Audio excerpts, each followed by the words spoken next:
तारीख 24 फरवरी 2010 इसी cricket ground में क्रिकेट के भगवान कहे जाने वाले सचिन तेंदुलकर ने दोहरा शतक मारकर एक इतिहास रचा।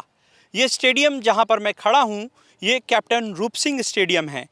इसमें सबसे पहला जो मैच था इंटरनेशनल क्रिकेट टूर्नामेंट सन 1988 में हुआ और आखिरी जो क्रिकेट टूर्नामेंट था जिसमें क्रिकेट के भगवान कहे जाने वाले सचिन तेंदुलकर ने दोहरा शतक मारा था, वो 2010 24 फरवरी को मारा था। और ये जो स्टेडियम था उस दौरान खचाखच भरा हुआ था और इस दौरान जो तमाम सारे जो दर्शक थे, तमाम क्रिकेट प्रेमी थे, उन्हें सचिन तेंदुलकर ने अपने क्रिकेट से रोमांच से भर दिया था। लेकिन जिस क्रिकेट ग्राउंड से इतना इतिहास जुड़ा है और क्रिकेट के भगवान सचिन तेंदुलकर का नाम जुड़ा है, वो एक बार फिर से सुर्खियों में है। दरअसल इस क्रिकेट ग्राउंड का संचालन जीडीसीए करता है। ऐसे में इस क्रिकेट ग्राउंड की जो लीज है वो समाप्त हो गई और लीज समाप्त हुई तो ग्वालियर के जो सांसद हैं भारत सिंह कुशवाहा, उन्होंने नगर निगम को एक पत्र लिखा और इस पत्र में मांग की कि अब चूँकि इस स्टेडियम की लीज समाप्त हो रही है तो ऐसे में इसे नगर निगम वापस ले लें, इसकी लीज न बढ़ाई जाए। दरअसल ये तो एक बहाना था, इसके पीछे सियासत जुड़ी हुई है। सब जानते हैं कि ग्वालियर के सांसद भारत सिंह कुशवाहा और केंद्रीय मंत्री ज्योतिरादित्य सिंधिया के बीच सियासत की जंग जो है वो छिड़ी हुई है। दोनों के बीच आपस में काफ़ी रसाकसी मची हुई है और इसी का नतीजा था कि क्रिकेट ग्राउंड के बहाने भारत सिंह कुशवाहा ने सिंधिया को घेरने की कोशिश की। भारत सिंह कुशवाहा चाहते हैं कि ये जो स्टेडियम है वो जीडीसीए ना संभाले। जीडीसीए नहीं संभालेगा तो ये एक तरह से कबाड़ हो जाएगा स्टेडियम जी। अभी जो आप चमक देख रहे हैं ये जीडीसीए और महाराज की वजह से ही है। उनका जो खेलों से लगाव उस वजह से है। और अगर यहाँ के जो सांसद हैं उनकी वजह से अगर उसमें चला जाता है तो आप तकरीबन 6 महीने बाद आ जाना तो आप यहाँ पर पैर नहीं रख पाएंगे, इतनी बुरी हालत हो जाएगी इस स्टेडियम की।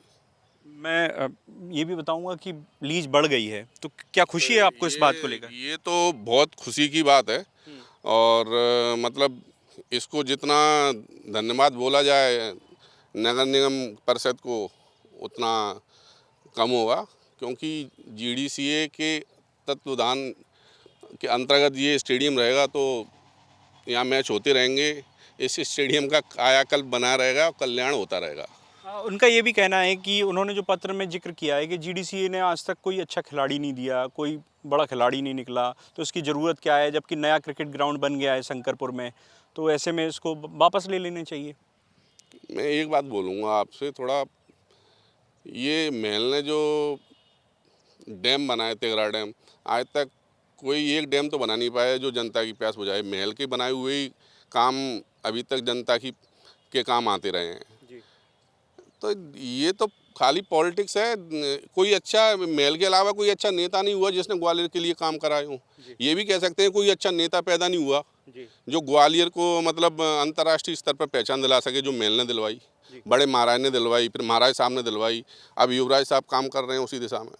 सचिन तेंदुलकर यहाँ खेले हैं, तमाम जो खिलाड़ी हैं विदेशों के भी खिलाड़ी यहाँ पर खेले हैं। बिल्कुल खेले हैं। हम तो यहाँ पर तकरीबन पहला मैच मैंने 84-85 में इंडिया श्रीलंका के खिलाफ 3 दिवसीय मैच हुआ था। फिर उसके बाद इंडिया ऑस्ट्रेलिया का हुआ था 3 दिवसीय मैच, जिसमें शायद ग्रेग रिची ने डबल सेंचुरी या सेंचुरी मारी थी। जब से मैच देखते आ रहे हैं एक मैच हमसे बकाया नहीं छूटा यहाँ पर जी। बिल्कुल, पहला मैच 1988 में हुआ और आखिरी जो है 2010 24 फरवरी। पहला मैच जो 1988 में हुआ था तो उसमें ग्वालियर में लाइव टेलीकास्ट नहीं हुआ था। क्या कहते हैं, रवि शास्त्री कैप्टन थे इंडिया के और हिरवानी का जादू चल रहा था उस टाइम पे और वेस्ट इंडीज के कैप्टन विवियन रिचर्ड थे जी। और अभी तक जितने मैच हुए सभी शानदार हुए। आपने आंखों से देखा था वो मैच हमने आंखों से, मैं बता तो रहा हूँ, एक मैच नहीं छूटा हमसे यहाँ पर, हर मैच देखा आपने पूरे वो जो सचिन जी ने डबल सेंचुरी मारी स्टेडियम में ही था उस टाइम पे। कैसा लगा था, कैसा पल था वो? अभी भी देखिए मैं दिखाऊंगा, मेरे रोंगटे खड़े हो रहे हैं उस पल को सोच के। जब क्या कहते हैं उनको डबल सेंचुरी बनानी थी तो धोनी पे स्ट्राइक थी, काफ़ी देर से उन पे स्ट्राइक नहीं आई थी, तो दर्शकों ने यहाँ पर जालियाँ हिलाना चालू कर दी थी कि उनको स्ट्राइक दो सचिन को। जब उन पे स्ट्राइक आई तो पूरा स्टेडियम क्या उनके नाम पे तो यहाँ पर जब डबल सेंचुरी बना ली तो यहाँ पर मुख्यमंत्री जी भी थे शिवराज सिंह चौहान, उन्होंने सचिन तेंदुलकर मार्ग की घोषणा की जो सिटी सेंटर में है। सचिन तेंदुलकर मार्ग भी है उनके नाम पर यहाँ पर ग्वालियर में। तो बहुत ही और आप देखिए ना, हिस्ट्री की वनडे क्रिकेट की पहली डबल सेंचुरी थी वो। दुनिया जानती है कि जब जब क्रिकेट की बात आती है, मध्य प्रदेश में अगर क्रिकेट से जुड़ा कोई इवेंट होता है तो इसका श्रेय सिंधिया राज परिवार को जाता है। इससे पहले देखें तो उनके पिता माधवराव सिंधिया ग्वालियर में क्रिकेट के लिए बहुत कुछ योगदान देकर गए हैं। उन्होंने न केवल ग्वालियर के क्रिकेट बल्कि मध्य प्रदेश के क्रिकेट को भी बहुत कुछ योगदान दिया। उसके बाद इस विरासत को उनके बेटे केंद्रीय मंत्री ज्योतिरादित्य सिंधिया संभाल रहे हैं और उन्होंने अभी हाल ही में जो इलेक्शन हुआ उस दौरान उनके जो बेटे हैं युवराज महानारमन सिंधिया, उन्होंने एमपीसीए का जो चुनाव है वो जीता और वे एमपीसीए के प्रेसिडेंट बने। तो ऐसे में लाजमी है कि जो सिंधिया के विरोधी हैं वो इस बहाने सिंधिया को घेरने की कोशिश कर रहे हैं। जीडीसीए का जिम्मा भी कहीं ना कहीं सिंधिया राज परिवार से ही जुड़ा हुआ है और इसीलिए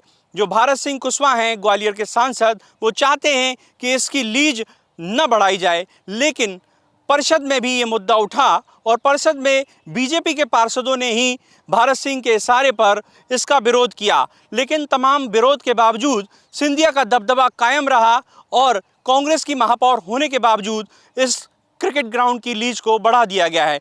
साफ है कि क्रिकेट ग्राउंड के बहाने जो आपसी सियासत है वो देखने को मिली, लेकिन फिलहाल तो क्रिकेट प्रेमियों के लिए और जो इतिहास इस क्रिकेट ग्राउंड से जुड़ा है उन सब के लिए ये बेहतर खबर है कि इस क्रिकेट ग्राउंड की लीज बढ़ा दी गई है। वापस से इस क्रिकेट ग्राउंड को जीडीसीए ही संभालेगा। कैमरामैन विजय के साथ प्रहलाद सेन,